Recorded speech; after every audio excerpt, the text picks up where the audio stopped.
How's it going, ladies and gentlemen? Welcome back to Super Luigi Galaxy. Last time we started up the Garden Dome, and in this episode we're going to continue here in the Garden Dome.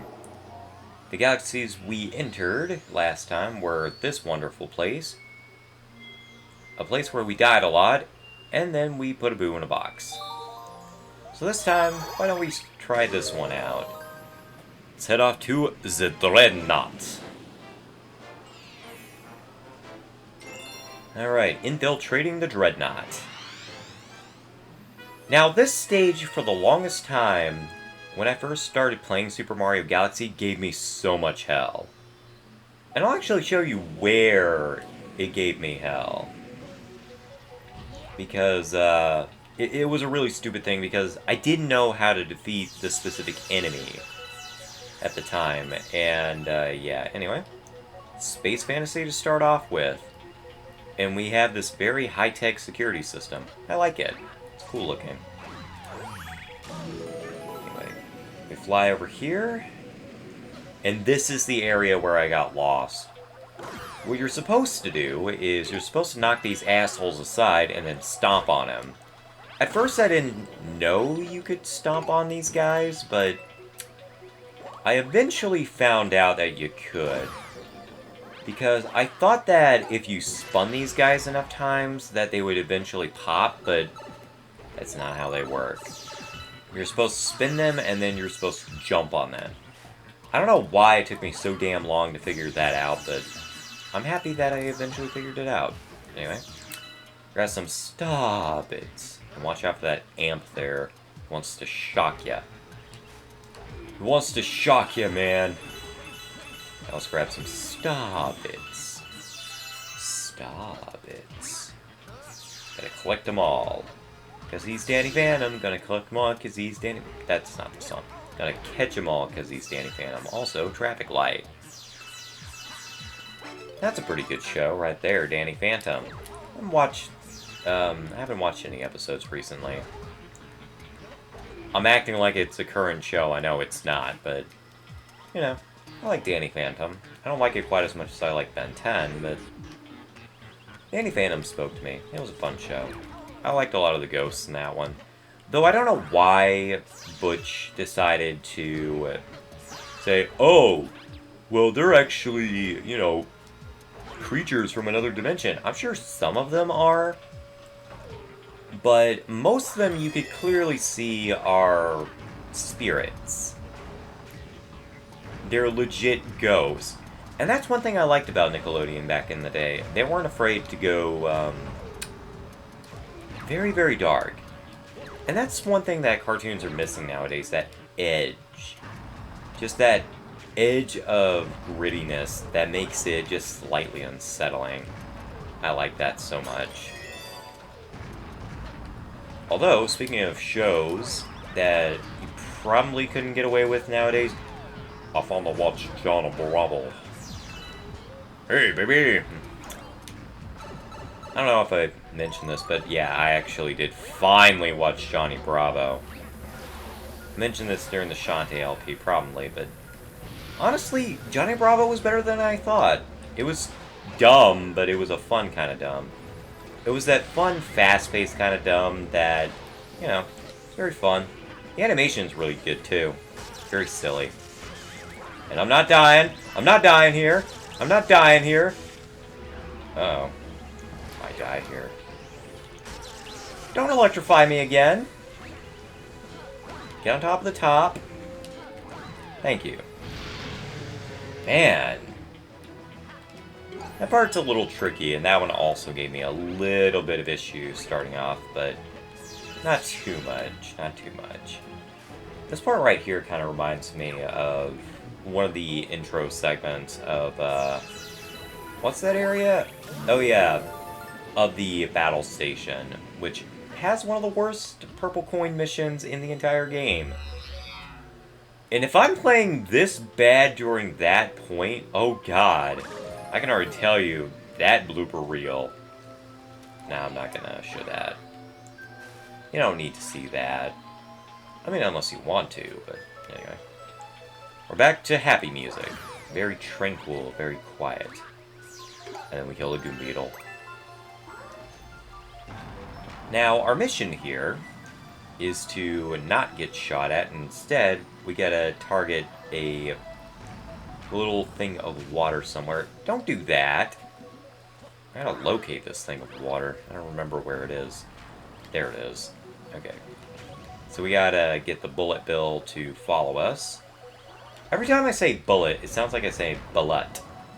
You ever heard of bullet? It's this really kind of gross dish that's basically a fertilized duck egg. I wish I was kidding. Why do people think that's a good thing? I don't get it. Then again, people around the world eat a lot of weird things. Now, I'm not going to call bugs one of them because, you know, for all I know, bugs taste good, but I don't know. People eat a lot of weird things around the planet, and I don't know why. That's one of them. Then again, yeah, there are some people that actually eat brains, like cow brains. Are you a zombie? I don't get it. That's gross. There are also people that eat blood. And I'm not even talking about people that identify as vampires. I legitimately mean that there are people, sane thinking people. Not that I'm calling people that identify as vampires any less valid, I'm sure you are. But there are, you know, what people would consider somewhat normal people that eat blood. I don't know. I don't know. I'm sure it'd be a great source of iron, pork's blood, but I just don't get it. Though I did hear that blood could actually replace egg and stuff, so that's interesting. 88 stars. That's a very lucky number. Unlike our kinda shitty start, as we witness Mr. Game & Watch going on by with Mario and Goombella. Let's head back here. We still got business to take care of here in the Jolly Roger Bay Galaxy.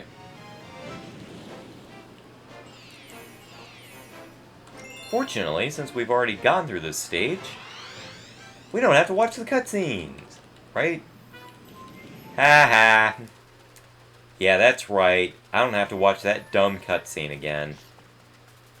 Oh man, that's... At least they give you that much mercy, in that they don't force you to watch the cutscene. Although I kind of wish they would have done like Mario Sunshine and a Hat in Time, where you just skip the cutscene in general. I don't know. I'm not one of those that enjoys watching that cutscene every time. Like, if you've played the game before, they should at the very least allow you that much mercy. But anyway, let's grab some starbits. Lots of starbits on this beach. Pretty cool, pretty cool. Hello, crab. I could go after you and steal your extra life, but why would I do that? I'm Luigi, I'm not... What the hell? What do you have to say? Snore. I thought he was going to say something funny. Because usually he does. That particular toad is the funniest of the toads, in my opinion. Because he always says some funny things in his sleep. I mean... I don't know. Anyway. Time to destroy! Yes! Feel the awesome grand power of Luigi! And the fun part is, like in 3 out of the 4 stars here, you can actually... Yeah, you can use that rainbow star and knock these guys out, and look at all these star bits. Those star bits, man. It's amazing. But now we gotta set fire. Why am I even showing this? You've already seen it. But technically, this is the start of a new mission-ish. So, anyway. Light that guy on fire.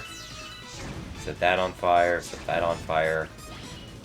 I don't care about that cutscene. I want to set that guy on fire. Yeah. More star bits. Can't go wrong with star bits. I hear they taste like honey. Oh, you've already done that bit. Stop saying things that don't make sense. Also, PlayStation symbols. It's almost as if Nintendo and Sony were originally planning to make a console together. I wonder what happened.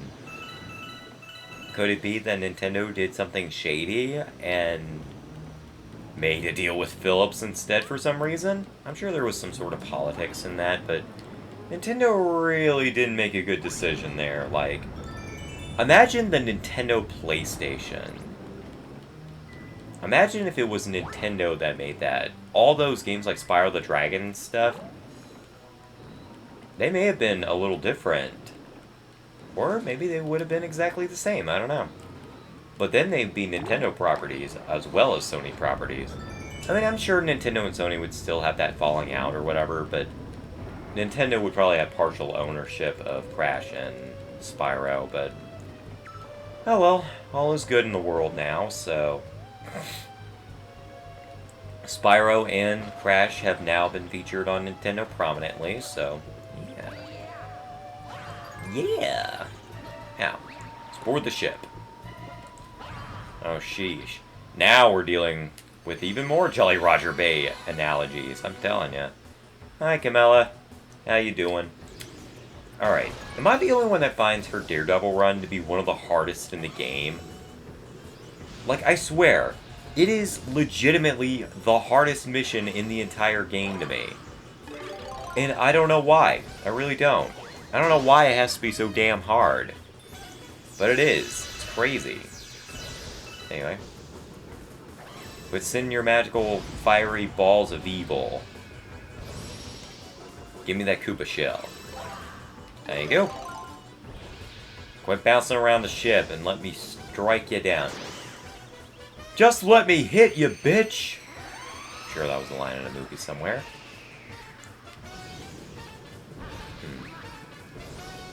Speaking of movies, anyone else find Gene Wilder in the original Willy Wonka and the Chocolate Factory? Not the new one, not the new one, because that was Johnny Depp, so. No one else find that Gene Wilder was kinda pedo-ish in that movie? I mean, I can't be one of the only people that kinda sees it. I mean, he wanted a child to run his factory. I'm just saying.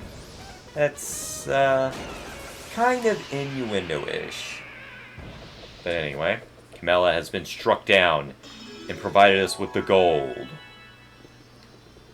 And man, we are 13 minutes in. That's crazy. Well, I guess if I hadn't shown off that first part there. I'm debating whether or not to keep that in. I probably will, but I don't know. It depends on the commentary. It's so cute. I never can get enough of that. That's just it's so adorable. It's so adorable. I just can't get enough of it, man. Can't get enough. Alright, let's head back to the Melty Molten galaxy. And, let's see here. You know what? Yeah, I'm gonna keep this part in, because Melty Molten Galaxy is one of the most epic galaxies in the game. And I would just feel wrong if I cut out part of Melty Molten Galaxy. Because it's that epic, man. Now I feel like I'm on Io. You know what? I'm gonna call it the Io Galaxy, because this really does remind me of... It either reminds me of Io or reminds me of Venus. I guess you could also make parallels to Lethal Lava Land, because if you've played Super Mario 63, this is actually the song they use for not Melty Molten Galaxy. Lethal Lava Land. They actually completely restructured how they made that entire stage. It's apparently now a war between the bullies and the Bob-ombs. It's pretty cool. It's either the Bob-ombs or the Toads. I'm not real sure, but it's really cool. It really is legitimately cool. And honestly, if Nintendo were... Well, I'm not going to say they're not creative, because they clearly are, but honestly, I wish Nintendo would be that liberal with how they told their stories in each of the areas. It would make them way more interesting. So it kind of gave me almost kind of ukulele Banjo-Kazooie vibes, and I wonder if that was kind of the purpose. I'm not sure. And grab some more. Stop it. And we have made up the dividend. As that volcano goes off and we float by these... I'm gonna guess they're lava balls, because they're clearly not stars. No star can be that small. But then again, this is a different universe, so I should play by their laws of physics. Also, I probably would have just failed the Daredevil run there, had it been the Daredevil run, and yes, in fact, this stage has a Daredevil run. You have to beat the entirety of this stage on 1 HP. All I gotta say to that is, what the hell? I guess that's what inspired Galaxy 2 to have so many stages that have, like, stage-specific Daredevil runs. It does make it legitimately more interesting, but still. This is a cool-looking world. Because, you know, the lava in this game is a little more red than it is orange. But, I don't know. I like Melty Monster Galaxy a little bit more in that respect, because in that game, the lava is slightly more, I guess you would call it more orange, and it stood out more. Like this right here, this makes more sense if you're going for a more balanced color spectrum. I don't know what I'm talking about. Actually, I do. I've taken art classes. I've taken... Well, I haven't taken my design class yet. That's this upcoming semester, and I gotta get everything worked on, man. I mean, if I absolutely have to, I'll just use my savings to pay for the class, but... Anywho, it's time, ladies and gentlemen, for the Sinking Lava Spire, which back in the day I used to call it the Sinking Lava Spear. That's not right. But this is one of the more graphically awesome parts of the game, so... Ah, crap. Would have just failed the Daredevil run again right there. I'm trying to practice not taking a hit, because it is entirely possible. I have beaten this game multiple times, but this stage in particular kicks my ass because it's so easy to fall, especially as Luigi, into the big evil pit of lava. So anyway, grab some stuff. Watch out for these guys. Make sure you knock out the little cinders. They're assholes. And don't focus on the star bits that are going to try to tempt you, because it ain't worth it. Just get to the end of the stage and claim your prize. Grab that star, Luigi. Strike a pose. That was awesome! I mean, the playing was kind of crappy, but whatever. The Sinking Lava Spire.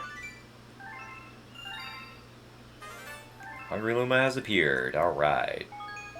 I'm almost tempted to take on that Hungry Luma area, but we're already at 18 minutes. We need to end off this episode.